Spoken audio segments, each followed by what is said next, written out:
Good morning, ladies and gentlemen, and welcome to the 32nd episode of Tex Messages. I'm the parasite of the show, Rick Tex. We're glad to have you here. It's Sunday morning, May 6th, 2018. We're glad to be broadcasting to you from central Minnesota, more specifically Elk River, Minnesota. And we got some pretty nice weather outside today. Rained a little bit yesterday, but not enough to have any significant difference. Generally speaking, it is nice when it rains in the early springtime. Then it obviously puts more moisture into the ground, and the ground is more receptive to the moisture because it's not frozen. That's one of the things about winter. Most of the snow evaporates into the atmosphere. Now, yeah, it's great because then it'll obviously inevitably rain back down onto the atmosphere, but if it rains and the ground is frozen, it's not really going to absorb any of the water. However, once the ground thaws, then it'll start sucking in all the rain. So, we will need some rain eventually. Looks like based on the forecast, it probably won't happen for at least a week, maybe. So yeah, might have a bit of a drought conditions here, but more generally by Memorial Day, you want to have plants outdoors because then you know that there won't be any overnight frost. That's the biggest thing. I mean, if you put plants outside and then it frosts and it wrecks all the leaves, then you're kind of out of luck, and then you probably have to go to Menards and get a bunch of starter plants and then replant them. So there's that, ladies and gentlemen. Now last night it's hard to figure out why or what exactly was going on, but there's some helicopter that was flying around here for probably a good hour. The thing was just going in circles. Well, not like literally in circles, but normally if there's an accident, helicopter go, pick up the people, come back. But in this particular instance, the helicopter just kept flying around in no distinct pattern. It just hovered around some area. So it was pretty weird. Hopefully it wasn't one of those black helicopters that does bad stuff. But yeah, I mean, it would be nice to have a police scanner to know what exactly was going on there. There's a few sirens too off in the distance, but maybe somebody's campfire got out of control and then they had to get the helicopter over there to drop a bunch of water or that weird liquid gas stuff that they pour on the fires when fires get out of control, and then they have to call in the helicopters. So, it might have been some madmen on the loose too. Maybe a couple guys were walking around with Molotov cocktails and machetes and causing terror in the neighborhood, but it's hard to say. I mean, there was. Yeah, I checked some news this morning. Just type Otsego, Minnesota helicopter or news, but nothing seemed to come up or to be a definitive clue as to what exactly was going on. And then, of course, the news websites, you got to pay to use them, so that makes it kind of silly to waste money to use news websites when you can just get free news from pretty much anywhere else. But I suppose if it's not very reliable news, then yeah, maybe it's not the best thing to utilize. So yeah, that's probably one of the reasons why a lot of people like to bear firearms, because if it was a bunch of crazed lunatics walking around the neighborhood or the area, then I suppose it's, from the lunatic's perspective, it would be good for them to know that people inside their houses have weapons of minor destruction that they're not afraid to use and all this other stuff. Then they probably won't, break in and cause a ruckus and everything too. So now that doesn't mean you need to walk around with an AK-47 strapped to your shoulder everywhere, at least not yet, or to convert your pickup to an MRAP vehicle and then wear body armor and shave your head into a mohawk and put a bunch of tattoos on your face and stuff. I mean, yeah, I suppose, you can do that because in America you have the freedom of choice and everything too, but it's probably not necessary, not at this current time period, and it seems like it hasn't been for about 200 some years. So we've been pretty fortunate that in America you can mostly pick and choose what wars you want to fool the public into through false flags and then get engaged in them. Which countries deserve a dose of freedom and which ones don't. It's nice to be able to have that option to choose, whereas if you're surrounded by a bunch of other rogue nations that don't apparently, so politics is a lot like pro wrestling, where you got the face and the heel. For the most part, behind the scenes, they're probably all buddy buddy. But once the camera's on, then they have to put on a charade to further whatever agendas they hope to accomplish. Most of the times, it is just repressing the public. Unfortunately, that's just, there's always some weird competitive nature in a lot of people. And at some point, people just have to realize that you do have to work together with other people to make yourselves great again and to make your communities great again. Even when you have conversations with people, if someone, they're almost trying to compete against you to say more stuff or to not listen to anything you're saying. And yeah, sometimes it's just really interesting to get involved with things like that. And then you got weird, like dance competition or even bowling. I mean, since when does bowling need to be a competition? You throw a ball at some pins and knock them down. I mean, it's, in and of itself, it's a pretty fun activity, so I don't really need to, as far as the need for competition, it's a little mysterious and enigmatic, but yeah, I mean, nowadays you got the Iran and Israel and Norway and Ethiopia, they're all causing ruckuses amongst each other, and you don't know who's telling you the truth, who's shooting you straight. Probably nobody. That's kind of, I figure based on everything you see in media, if you just don't believe it, you're probably going to be right more times than not. Even if it makes, so some stuff just does make perfect sense though, so it's pretty easy to follow it and follow their train of thought. But for the most part, a lot of things are just complete silliness, and you wonder how anyone over the age of 12 would even think a lot of the things like that. But that being said, a lot of helicopters here, well, just one helicopter. It's kind of annoying, just, when it's midnight, you got some helicopter flying around. But yeah, I suppose it's not really considered the big city here, but it's just a city. It's not, the population and density is still pretty small. Like you go in Minneapolis where you got 10th acre lots and all the houses are packed in like sardines, then yeah, you got pretty high population density, so inevitably there's probably going to be somebody who overdoses on Prozac or Gardasil or whatever those antidepressant psychotropic drugs are, and then does silly things. I mean, there's a higher probability of that in a higher densely populated area than a sparsely densely populated area. That doesn't mean one is worse or better than the other. It's just that's just reality and common sense. Now, do I have a scientific study here to prove that unequivocally? No. But, common sense, pro-family, pro-liberty in life and the pursuit of happiness. So, on one hand, when you got helicopters flying around, you're thinking, it'd be nice at least to have some idea of what's going on, or if they would alert the public or have some public broadcast message on TV or public access channel, or, if they had a public message on at 2 a.m. while if we were broadcasting a show at 2 a.m. and then they had the public message on, I think it would be acceptable to prompt a delay for Good Times, Balls Deep, or for Tex Messages, especially if it's a safety message. For example, if some crazed maniacs are on the loose with katanas or grenades or rocket propelled missiles and all that stuff too. So on one hand, you're kind of happy that who's ever driving around these helicopters are looking out for or doing their job and doing things and everything. But on the other hand too, you kind of wish you'd be a little bit more enlightened on the situation, because maybe you want to go outside so you're not in a completely vulnerable position inside your house if somebody were to break into it or whatever the case may be.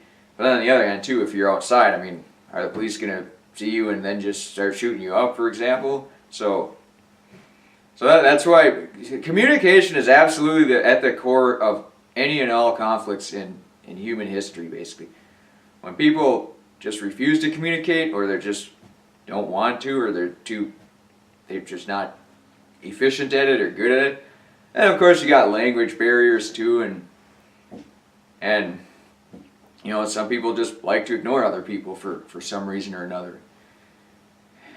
You may have noticed, ladies and gentlemen, some people come into your life and it becomes readily apparent at a certain time that they just had ulterior motives.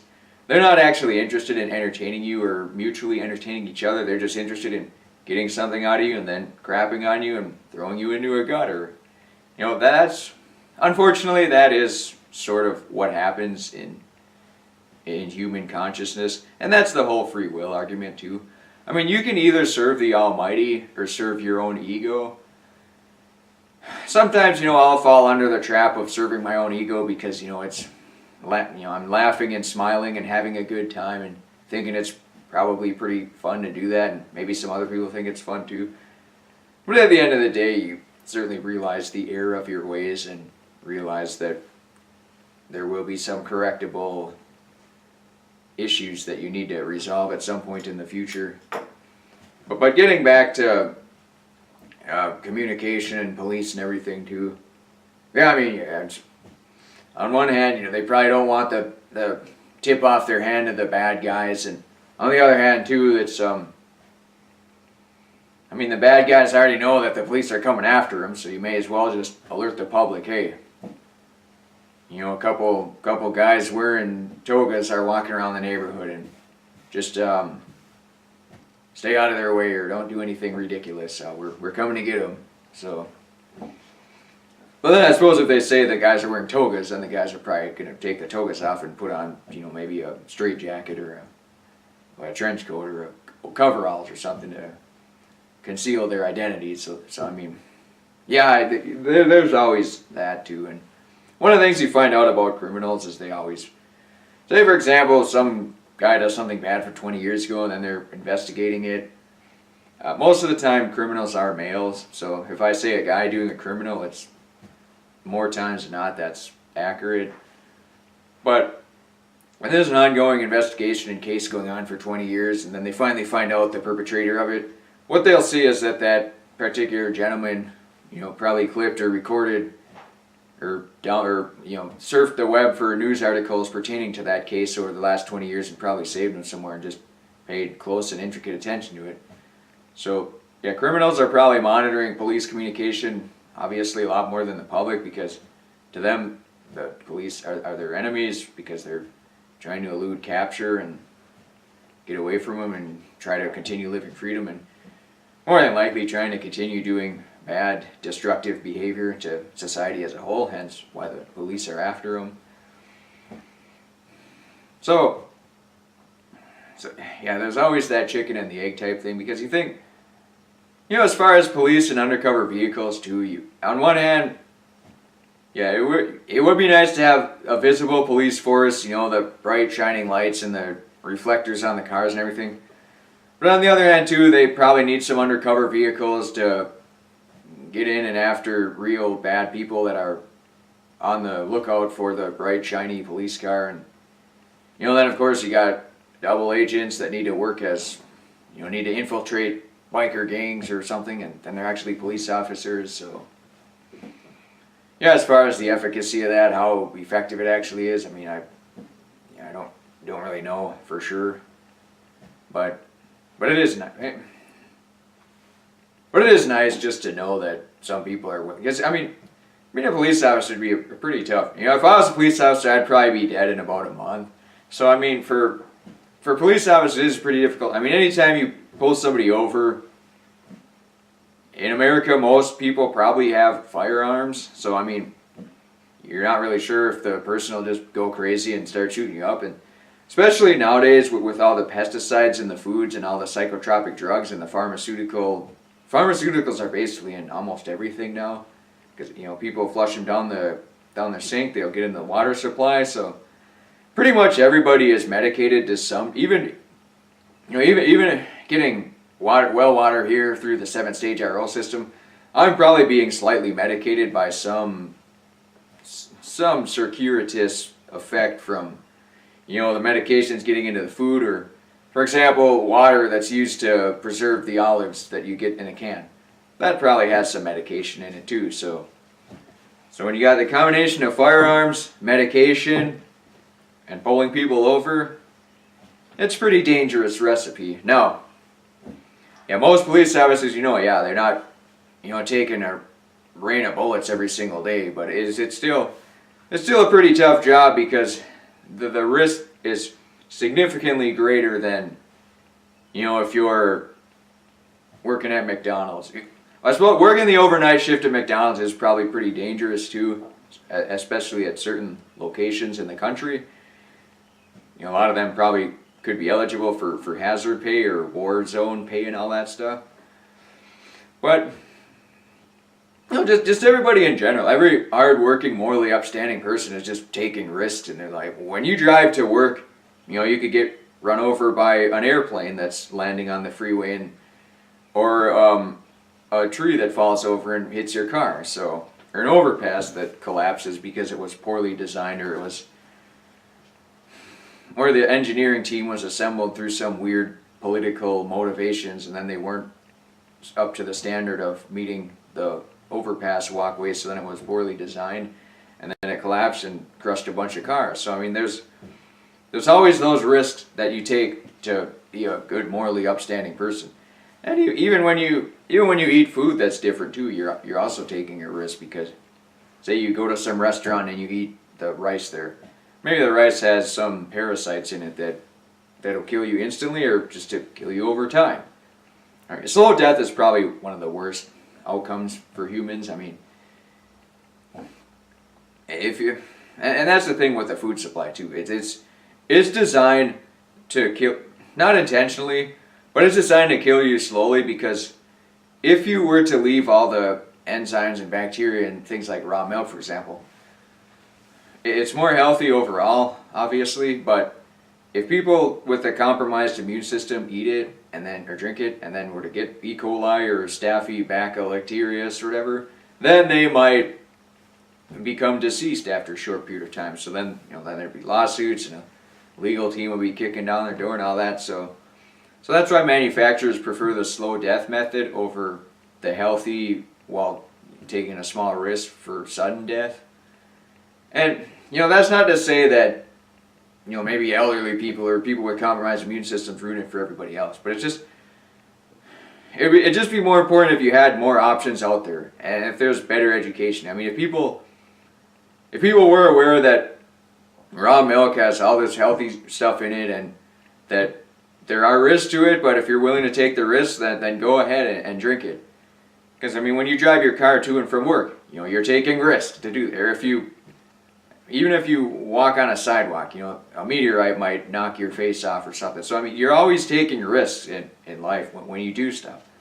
Yeah, even if you're sitting in your house all day, maybe the furnace will start leaking carbon monoxide, and then your detectors won't work, and then you'll become sleepy and fall asleep permanently. So, yeah, bad stuff can happen. And if you want to basically do anything in life, it does require some degree of risk. There was this one commercial on a long time ago about these guys that would smoke marijuana, and he was saying, well, if smoking marijuana isn't dangerous because you just sit in your friend's basement on his couch all night and just smoke marijuana and watch TV, so I think I'm just going to take my risks in the real world and not smoke marijuana, even though it's more dangerous. And obviously the commercial was in slight jocular fashion to say that you may as well live life dangerously and not smoke marijuana unless you want to sit in your friend's basement and watch TV or whatever. So, another interesting note too, we're going to have to go to break pretty quick here, ladies and gentlemen. But another interesting statement that I saw is that television is called programming because it programs your mind to follow whatever the TV producer's message is.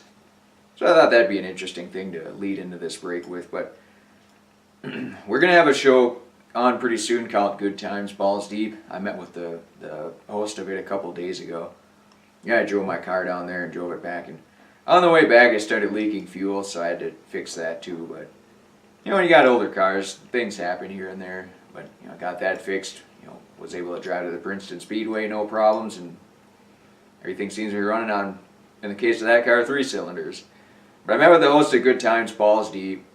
He's obviously got a deluge of ideas, probably too many ideas.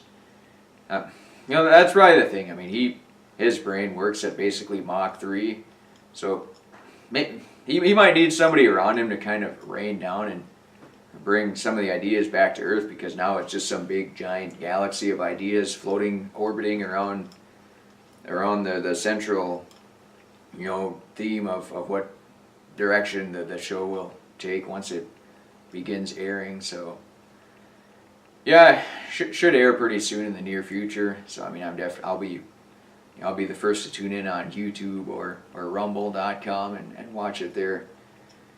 Yeah, I mean, maybe someday we'll make our own website and web server and all that junk, but it takes a lot of work. Plus, YouTube seems to be satisfactory for the bandwidth of all the 1 or 2 viewers that actually watch this show. But Good Times Balls Deep will definitely, I estimate the viewership will probably be in the hundreds of thousands range within a couple months. So it'll probably get YouTube's attention, and then maybe they'll require more out of him or the show or the producers or whatever the case is. So yeah, I mean, the only constant is things are always changing, but long as it's not corporate sponsored, then we can pretty much he can do and say whatever he needs to. And that's the other thing too. When you're watching talk shows and TV programming, just be aware of who's funding it, whose interests are in it. Especially talk shows. If talk shows are all viewer funded, or if they're just not funded by anything, like this show is not funded by anything. So we can literally say anything we want on here, and that's pretty much what's done. So, we're not trying to. Well, yeah, we are biased towards making you healthy, or you're not forcing you, but just giving you more awareness of the perspective of what's going on in just the society and the food chain in general, to hopefully allow you to make better choices if you so choose to. But yeah, I mean, we get corporate interest behind companies, or say for example, I started to become sponsored by the Dairy Producers Association. Then you might think that I might start mysteriously saying how milk is so much more healthier than every other kind of food, and how cheese is the best thing you could ever eat, how aged cheese has a lot of healthy digestive enzymes in it that are great for everybody, and how sour cream is the most delicious food ever, and that it has very good properties in it, or yogurt has all the probiotics that'll make you great again. So you always got to be a little leery of that, ladies and gentlemen, especially research and scientific studies. Just see who's funding it. I mean, this show, obviously nobody's funding it, as what's clearly illustrated in the quality that goes behind it. But with that being said, ladies and gentlemen, you're listening to Tex Messages. I'm the parasite of the show, Rick Tex. We'll be back in 4 minutes.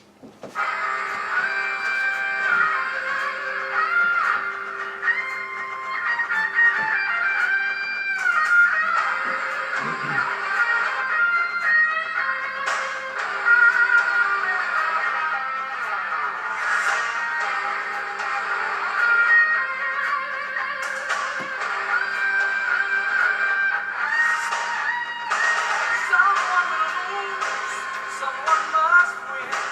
Only the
Welcome back to Tex Messages, ladies and gentlemen. I'm the parasite of the show, Rick Tex. We're glad to have you here once again. Sunday morning, May 6th, 2018. This is our 32nd episode. We're broadcasting from Elk River, Minnesota. It's actually technically Otsego. It's probably closer to Rogers than Elk River. Because when you get to Elk River, you got to drive through all these stoplights and drive over the bridge and everything, and over the great Mississippi, the mighty Mississippi River. And then you're pretty much in Elk River, right along Main Street there, where all the bars are and the old classical, or the old antique businesses and all that good fun stuff. A lot of small towns in Minnesota, they just got that Main Street where they got the businesses on the bottom and then the apartments, living quarters on the top above them. And then there's just one giant building, they're all interconnected. So yeah, that's pretty much what any old town in Minnesota looks like. I don't know why that became the template for design, but that's just how it is, ladies and gentlemen. Rogers has a bit of old design to it as well. Otsego is just all spread out, a bunch of weird houses everywhere. But with that being said, ladies and gentlemen, you haven't really delved into any research topics lately. I thought about doing it yesterday, but I just didn't really get around to it. There's obviously far more important things to discuss, as there usually is. I mean, we always have jam-packed shows, so it's tough to get everything I want to in just 4 hours a week. But one of the things we can talk about today is there's talking about the microbiotics in your digestive tract. There's one of them called Immunoglobin A, which wraps itself in antibodies to survive in gut. And it is the most abundant antibody produced by the mammal. 75% of its antibody production, 75% of the antibodies in humans are from the immunoglobin A. So it's about 3 to 5 grams a day. Immunoglobin A appears to play a role in maintaining and controlling bacteria. It covers pathogens to disarm them, and without it, the microbes fail to permanently colonize the gut. Deficient mice fail to establish other microbes. So it's a pretty important and healthy thing to have inside your digestive tract. Now, you probably notice if you take antibiotics that you might get vomiting or diarrhea, or just you're more prone to illnesses like salmonella, foodborne illnesses, E. coli. So that's why if you're going to take probiotics, or if you're going to take antibiotics, then it's a good idea to take pro or pre, or maybe both biotics with them too. Then you can, so you want to destroy all the bad things, then you want to reintroduce some good things back into the fold there. So that's one of the reasons why you sort of combine them both. But antibiotics, if it's absolutely necessary, you can take them, but it seems like more times than not, it's just, if you go to a doctor or a hospital, it's more a precaution to take antibiotics, and in all reality, it probably just does a lot more worse than it does good. But obviously I'm not a medical professional, so you probably aren't going to want to heed my advice over a professional's advice, especially if it's one of those artificial intelligent doctors that work like if Lieutenant Commander Data was a doctor and he knew 100% of all symptoms and cures and everything like that, and then prescribed what the treatment should be, you'd probably want to listen to an android or artificial intelligence that supplanted a human doctor. It's more than likely they're going to have the right prescription to make you or your children or your families great again. Whereas, some random talk show may not have all the answers you're looking for. But one of the things with gut health is you might be aware of how to say, you need to have your colon inspected before the age of 50 or whatever the case is. And then there's also these health practitioners out there that clean out your colon. Now, they claim that you should have 3 bowel movements a day or whatever the case may be. But in all reality, the research that I've done, when I've felt healthy and all that stuff, you might have one bowel movement in the morning, and maybe one over the course of the day if you eat way too much food and don't really exercise much, or if you eat some bad food. But if you eat some bad food, obviously you're not going to be healthy. So if you are healthy, basically one in the morning is probably about all you'll need, because overnight your body goes into, because your body is not allocating resources towards moving or thinking, or your brain does have some activity in it, but for the most part your body doesn't have to move or do anything else. So it goes into repairing muscles and things like that, but it also goes into detoxifying and cleaning out your body, which is why everything builds up over the course of the night, and then in the morning then you typically have the bowel movement. So if you got just one in the morning, then you're probably good.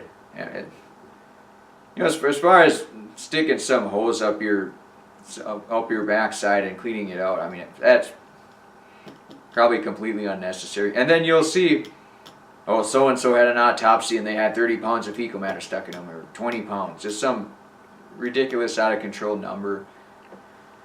And mysteriously, everybody who claims that is just hot potatoing it out from one source and the other. So the original source was probably just some weird offhand rumor that some goofball was probably trying to utilize to sell his product or service, and then everybody just sort of picks up on it, because you can't really disprove it using scientific principles, but you can pretty much disprove it using just common sense and basic train of thought. So if you think people really die with 30 pounds of fecal matter in them, that's highly unlikely. When I was 7 years old, I had the gangrenous volvulus, and the intestines were all clogged up and everything too. And I don't know the exact weight of how much fecal matter I had in my intestines, but it certainly wasn't 30 pounds, especially because I probably only weighed 30 pounds at that time. Maybe more, maybe less, who knows. But some of the stuff you read out there is just so silly and ridiculous. It's just, if you just use common sense and think for a little bit and be aware and conscious of every single thing, even what I say.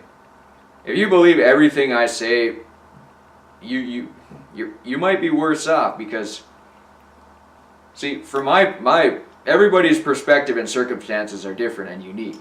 So you can take, sometimes when you listen to people, you just know that they jive with you and that they resonate with you because they've been through similar experiences. But no two people have been through identical experiences throughout their entire life, even identical twins. That some of them get different jobs, or they just experience things in a different way. Even if they got all the same DNA or whatever the case may be. And maybe they can telepathically communicate, but we might get into that in a later show. But see, everybody who has unique circumstances, they can sort of take that and try to use what they learned through that experience to try to help others. I've researched health-related topics in an inordinate manner, and I've used myself as an experimental guinea pig for probably the last 30 years, so it seems like I'd be uniquely qualified to at least make you a little bit better in your choices as far as health. Now, when other things like science-related matters, or picking up women, or driving fast cars, don't really know much about it. It seems interesting, but I don't really know a whole lot about it, or enough about it to, as far as those topics go, my brain is more in write mode than speak mode, or listen mode than talk mode. Read or write. But it basically, so if you can just casually listen to somebody who, like, say you want to start a race car, or say you want to start a racing team and get a race car and everything too. You're not going to want to go in and not listen to anybody, especially if somebody's been racing cars for 30, 40 years and they're a third generational racer. You're probably going to want to listen to them because it's in their blood, they've been exposed to it for a very, very long period of time, and they're going to have a deluge of knowledge about it because it's not that they've read a whole bunch of books about it, it's just that they've experienced it firsthand. So like when they say there's no substitute for experience or wisdom, that's pretty much absolutely true. Reading stuff definitely does help, and it gets you on the right path, but to have the experience and the human-to-human interaction, There's basically second to none as far as the value of that. And I mean, like I could read a whole bunch of books about health related stuff, and it would tell me a low fat diet is super healthy. You're gonna have lean muscle mass and all that, and I could follow it religiously, but still feel completely horrible and awful because something like lactose intolerance might have slipped through the cracks. So that's why it's important to channel everything into your own unique circumstances. I mean, if you want to get a science degree, but you hate reading, it's probably not for you, or the circumstances just don't mesh up with your direction in life.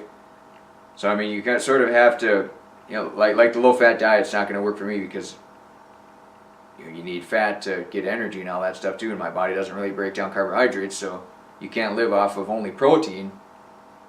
And yeah, maybe the advocates of low fat dieting are just lying about it too, because you got to consider milk in its purest form. It has fat, carbohydrates, lactose, and then the protein. So if a manufacturer can skim off the fat, call it skim milk, and sell you skim milk for the same price as whole milk, then they can use that fat to sell to somebody else to make cheese or to make yogurt or cottage cheese or whatever. So for the manufacturer, yeah, the illusion of the low-fat diet being healthy would be better for their bottom line. So maybe that means that they're the ones funding these studies that say the low-fat diet is better for people. So there's always that to look out for. Humans are great and humans are horrible, and all in the same breath. I mean, yeah, do you want to really live on this world alone with no interaction with anybody else? Probably not. But on the same hand, too, I mean, you can't just unequivocally believe everything you read as gospel, because there's usually a hidden agenda behind it, too. Unfortunately. Yeah, I mean, if you encounter people that don't really know you, they're more skeptical of you than trusting. Say, if you meet 100 people, 98 of them are good, morally hardworking, upstanding people, but 2 of them are just completely bad, horrible people that want to do evil things to other entities and animals and humans and everything, then your inclination, your proclivity is to be skeptical of everybody just because of those 2 people that ruin it. For the bad apples spoil the bunch. But I mean, in all reality, if you're smart, if you're observant, if you know what to look out for, if you know, well, like for me, I'm about 5 to 10% bad person, so I'm maybe more uniquely able to recognize that in other people than anyone who's basically just a good, morally upstanding, hardworking person that wants to contribute to society and build their communities and families and make Minnesota and America great again. So it's just I basically went through my entire life with having the philosophy of nobody being a stranger, and has it bit me in the ass sometimes? Maybe on occasion. Buying and selling cars, those episodes, I alluded to one example where it did. I mean, if people can't put a face to you, they're more apt to try to scam you than if they are aware of your existence. But I mean, that doesn't mean that. But I mean, there are still people that will look, pat you on the back and pick your pocket with their other hand. So there's that to consider.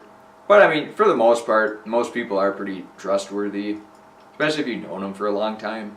Then obviously you know that they're trustworthy, so there's really no dispute on it. With that being said, ladies and gentlemen, we're coming up to a break here. We're going to have a show in the future called Good Times, Balls Deep. Sounds like it'll be a multi-person panel discussion. I think the host, he probably could run a pretty good ship just running solo too. So he might consider that as well. But it sounds like he just would rather have multi-guests involved with the show.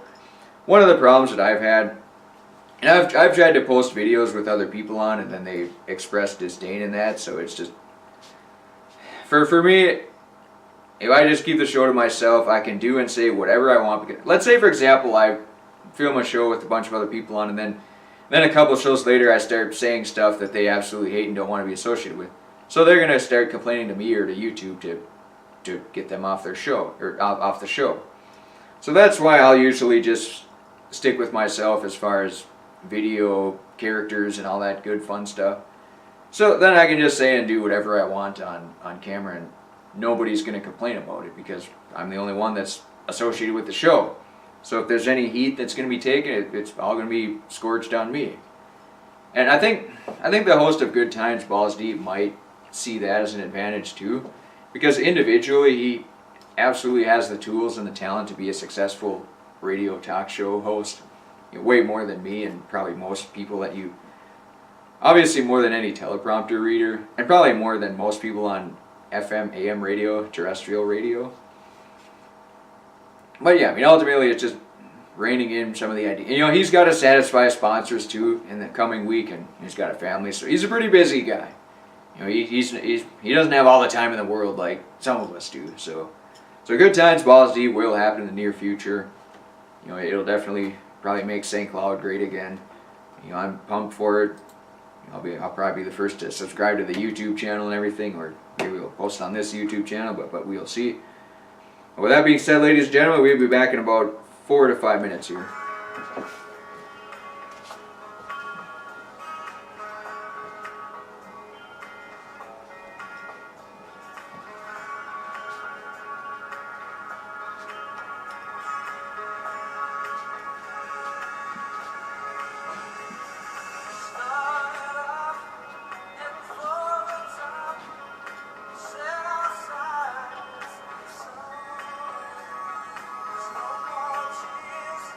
Stand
Welcome back to Tex Messages, ladies and gentlemen. I'm the parasite of the show, Rick Tex. We're glad to have you here on Sunday morning, May 6, 2018.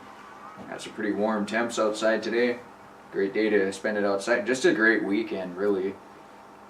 You know, it's not too hot, not too cold. A little breezy, a little bit of rain yesterday too. But for the most part, you could pretty much work outside all day with little or no troubles whatsoever. So yeah, it was just a great time. It wasn't. Yeah, I suppose the times may have been balls deep as well too, but it's nice to finally have this nice weather outside. Then we can do fun and exciting things of that nature. All right, now. So here's the thing, ladies and gentlemen. I've had a lot of research articles here, and most of the times I've been just too lazy to read them because then it actually requires looking up more research articles, and then I'm worried that I might not have any material for the next show. So that's usually why I go off on tangents and just go into business for myself and talk about things that are completely irrelevant to the central topic of the show. But yeah, we probably just won't have central topics of the show, and it'll just be me spouting off things the whole time. But there was one research article that I wanted to delve into a little bit more here. So basically just so I can throw these pieces of paper away. Alright, I'll go into two. So Ambry Genetics found that ancestry DNA tests are wrong up to 40% of the time.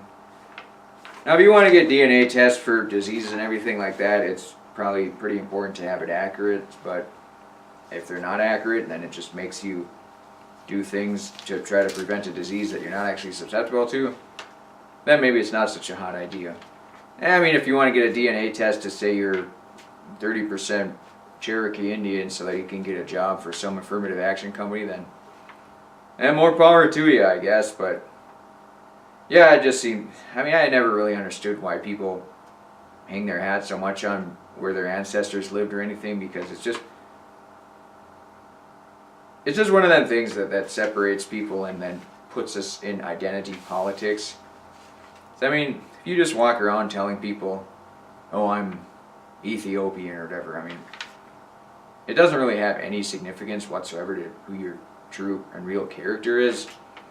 Yeah, if I go to Montana and I tell people, yeah, I've lived in Minnesota a long time, it's not, it's just a life circumstance. Not like people should respect me more or less based on where I lived or where I grew up, but it's not a choice, basically, is what I'm trying to say here. You can choose to,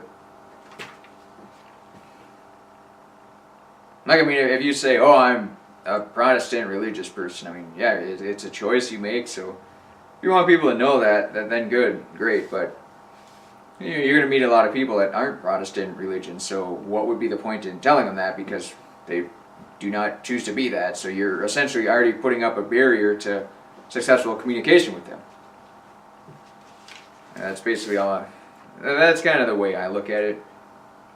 And if you try to identify yourself by things you don't really have any control over, you also put up barriers to people who also don't have control over whatever they are or identify as, and it just makes it harder to get along and communicate with people, and then media controllers can drive spikes between people and say, oh, so-and-so has 6 fingers on their hand and the other person doesn't, so that obviously means the 6-fingered person is superior to them and should get preference as far as jobs go.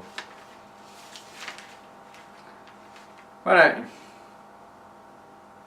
it just, the whole ethnicity and religious stuff, it just doesn't really make any sense to go around and brag about this, that, and the other thing, or I'm Semitic, or I'm or Russian, or whatever the case may be. People just don't really care. It's one of those things where it's, when people tell it to you, you know that you just don't really care, and then people will still say it though. It just doesn't make any sense. Yeah, if you want to find other people that identify as the same thing because you're too lazy to try to get along with other people and actually put effort into getting along with people from different backgrounds and different identifications and different chosen and unchosen aspects of themselves, then then go right ahead.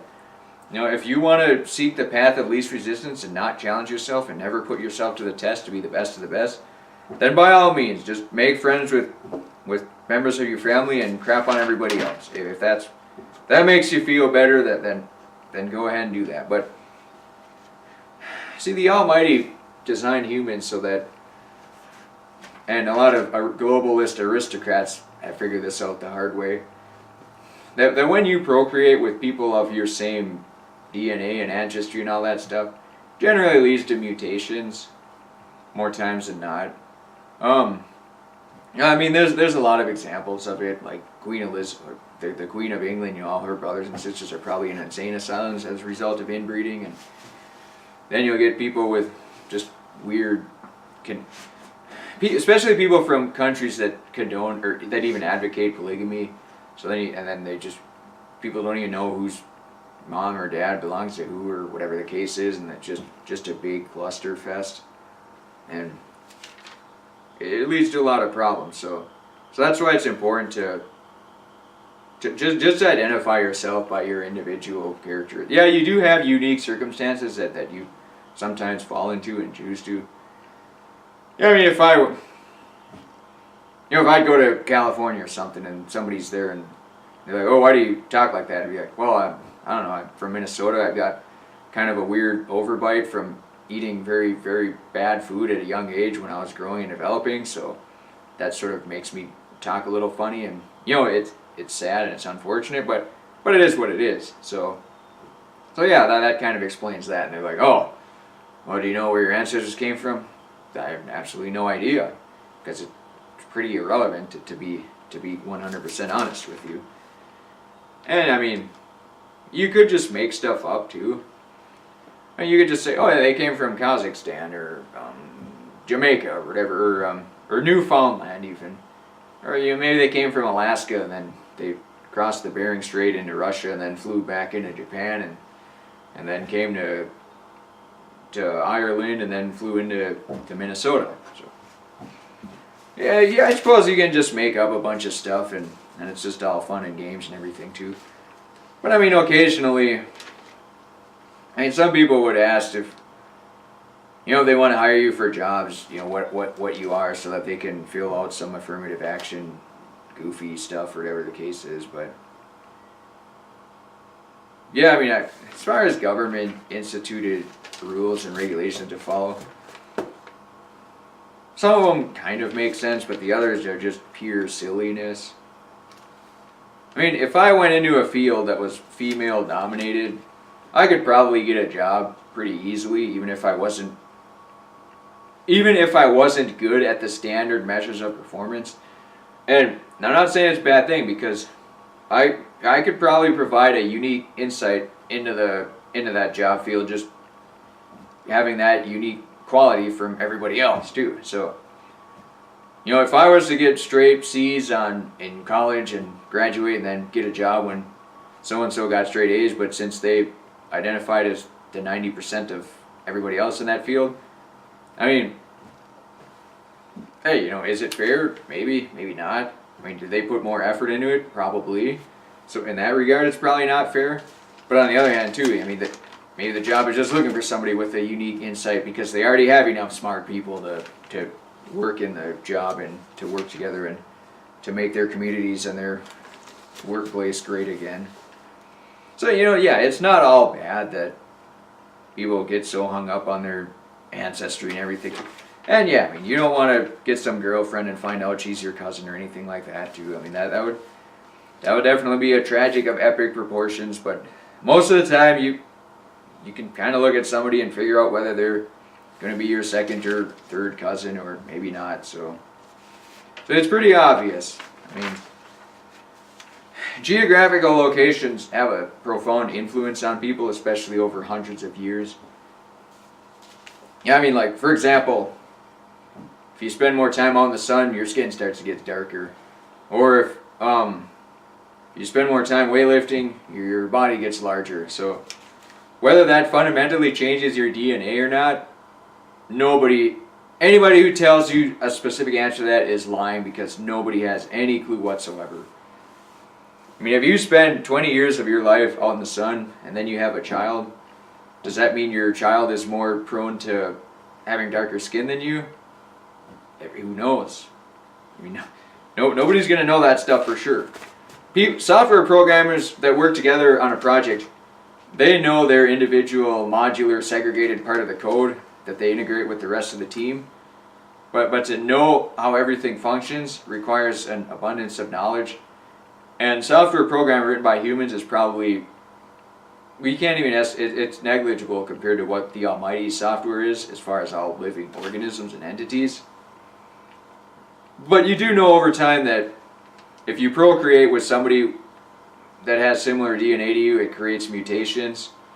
There are a couple of things that are just blatantly obvious. Or if you attempt to procreate with several different people, you become more prone to venereal and sexually transmitted diseases, which is also sort of a good indicator that it's probably not a good idea to seek out those types of pleasures when you know what their absolute function is, and that it's just the most wildly unproductive thing that somebody could do with their time. I mean, here's the thing, the brain will rewrite its circuitry so that you seek productive pleasures if you don't seek easy or simple or carnal pleasures like having sex with random women or eating a bunch of sugar or shooting up a bunch of heroin. I mean, if you don't do any of those three things, then you're going to find more pleasure in things like digging up your garden or driving your kids to and from their sports teams, practice events, or hanging out with chickens or walking around town and talking to people. That's just how your brain works. It's not, if you give up cocaine, life is over and it's done and you're never going to be happy again. I mean, yeah, it feels that way for a couple of days, maybe even weeks, but you get over it. So just trust. So you have to believe in yourself and trust in yourself and trust that things are going to go all right. See, every day you go to work, I mean, you trust yourself. If you did not have faith in yourself or if you did not believe in yourself, you'd probably quit going to work because you'd be too scared. You know that you couldn't get the job done. There might be lives at stake, especially if you're a police officer. If you were a police officer, like me, for example, I'd probably be the worst police officer ever because if, I'd probably do something stupid and get myself shot within a month. So, I mean, it is very important to believe in yourself, especially in potentially dangerous circumstances, to know that you've had the right training, that you've gone through the proper protocols, that you got it inside of you, and sometimes you don't really know what you got until you put yourself to the test.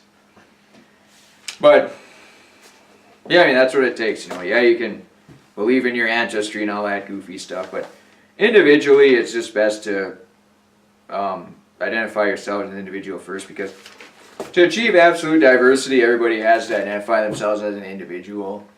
I mean, when you start putting people in boxes, say they're red, yellow, black, white, and all this other just stupid, ridiculous stuff, I mean, it's not going to do you any good. It's not going to do society any good. It's not going to make America great again. Those are just tools that the globalist social engineers use to try to put people against each other. And, it's going to fail eventually.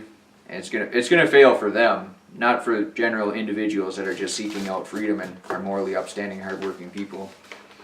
But that being said, ladies and gentlemen, we've come to the conclusion of the show. We're going to have Good Times Balls Deep on in the future very soon. He's going to start satisfying sponsorship demands to get funding for Good Times Balls Deep, and then he'll probably start doing some pilot projects, and most likely they'll be great again, so then he'll probably give himself the green light to just go ahead and run a show at balls to the wall, hammer down, pedal to the metal, and it'll make St. Cloud great again. I'll probably be the first to in line to watch it on YouTube and provide it. Probably won't need any constructive criticism. Hell, if I did provide any input, it'd probably make the show worse, so it just wouldn't be a good idea to do that then. So yeah, Good Times Balls Deep, it'll be in the near future. And then maybe we'll have some other shows in the future as well. Maybe we should provide some instructional videos for you, the ladies and gentlemen. I might do that right now. I think I'm going to go outside right now and provide an instructional video on how to get proper exercise, how to till your own garden, and how to feed chickens healthy organic worms. So I think I'm going to do that right now, ladies and gentlemen. But you're listening to Tex Messages. I'm the parasite of the show, Rick Tex. We're glad to have you here once again, and hopefully we'll have you again here in the very near future. Thank you. And remember, you are an individual. You're not white guy from Ireland. You're just Jim or Sandy. And that's who you are. When you start putting barriers up, start saying you're this, that, and the other thing, you're Orthodox, Orthodox, Islam, this, that, it's just, you're just going to alienate yourself from some people that maybe don't believe in that idea. So it's just best to try to be receptive of all people's circumstances and everything too. You know, I mean, if your only option was to get killed or follow a certain idea, you know, I can kind of understand why you would follow it then. But that being said, ladies and gentlemen, listening to Text Messages, I'm the parasite Rick Tex. We'll be back Tuesday morning.